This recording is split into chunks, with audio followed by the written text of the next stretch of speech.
sommaire cette semaine, une table ronde sur l'éducation au Conseil général, des stages de langue gasconne à Dax et des mobylettes bleues parées pour le Tour de la Méditerranée. Le Conseil général organise le 4 mars prochain une table ronde dédiée à l'éducation. Objectif, débattre des moyens humains pour répondre au mieux aux enjeux éducatifs pour tous les élèves landais. Mais plus encore, il s'agira d'évoquer le problème du non-remplacement des enseignants qui a malheureusement atteint un niveau historique ces dernières semaines dans les Landes. On a chaque jour, depuis décembre, entre 30 et 40 classes qui n'ont pas d'enseignants. Les enseignants peuvent être malades ou en congé maternité ou absents pour d'autres raisons toujours forcément utiles puisqu'elles sont acceptées par l'administration. Et il n'y a pas suffisamment de remplaçants pour assurer les remplacements. Des enseignantes, il y en a même qui ne peuvent pas exercer parce qu'elles sont à des départements très éloignés de leur domicile. Des enseignants, il y en a. C'est les postes qu'on supprime. Les postes, c'est budgétaire. Mais à force de faire des économies, il y a des effets sur l'apprentissage de nos élèves. En plus de la classe qui n'est pas remplacée, où les enfants ont une journée ou des semaines sans enseignement, c'est les autres classes qui se retrouvent perturbées, où on ne peut plus parler de continuité pédagogique. La qualité du service public d'éducation s'en fait ressentir. Les orientations pour la rentrée à venir annoncent des baisses de moyens, alors même que dans l'académie, les Landes sont avec la Gironde le département le moins bien doté. Outre l'État et le Conseil général, l'ensemble des représentants de la communauté éducative est convié à cette table ronde. Contrairement aux idées reçues, l'occitan n'est plus l'apanage des anciennes générations. Pour en avoir le cœur net, il suffit d'observer le nombre et l'âge des participants au stage de langue gasconne organisé le week-end dernier par le Conseil général à Dax. Ces stages sont issus d'une volonté du département de faire vivre, de développer, de promouvoir cette culture locale, donc cette culture gasconne. Cette culture-là, puisqu'on parle bien de culture gasconne, elle est comme toutes les autres cultures, quoi. On l'enterre à partir du moment où on veut la préserver à tout prix, quoi. Alors que si on la fait vivre, ça veut bien dire ce que ça veut dire qu'elle est encore vivante, quoi. Je pense que si elle n'était pas vivante, je ne la parlerais pas, il n'y aurait pas autant de monde. Là, il y a une 60aine de personnes, ce sont des effectifs qui augmentent régulièrement.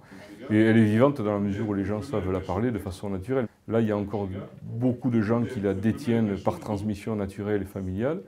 Il y a énormément de gens qui l'apprennent ou la réapprennent, comme ça a été mon cas, hein.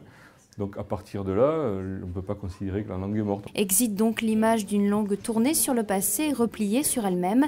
Le gascon est une langue toujours aussi vivante, un regain d'intérêt qui touche toutes les générations, même les plus jeunes. Tout ce qui nous entoure, des noms de collines aux noms de bois, de rivières, de forêts, de villes, de villages, sont des noms en occitan. Et en fait, le fait de comprendre cette langue, c'est déjà une petite entrée sur ces endroits qu'on ne connaît pas forcément, qui donc nous donnent une première teneur de l'endroit. Et ensuite, moi j'ai beau être spécialisé en géographie, parler allemand et anglais, c'est l'occitan qui m'a donné du boulot. Même les gens qui ne parlent pas du tout une langue et qui possèdent, qu'ils le veuillent ou non, un accent, cet accent il est dû à cette chose-là, il est dû à cette intériorité, à ces racines, à la langue que leurs ancêtres ont parlé.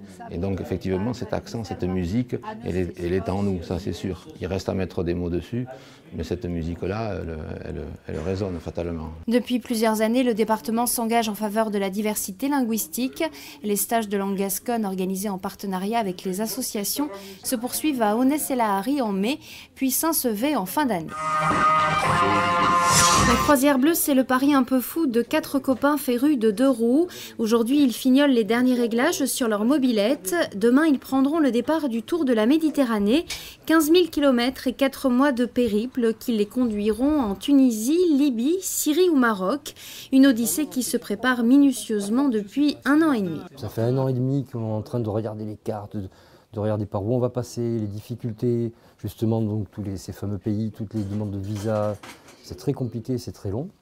On va privilégier les petites routes, les petits villages, beaucoup moins les endroits dits touristiques, mais c'est surtout toutes les petites routes en blanc sur les cartes qu'on essaye de privilégier. Dans quelques semaines, l'aventure, parfois l'inconnu, attend de cette bande de copains, avides de découvertes. C'est un break et ça permet de voir peut-être à un moment de sa vie, de voir les choses autrement et puis d'approcher les gens autrement.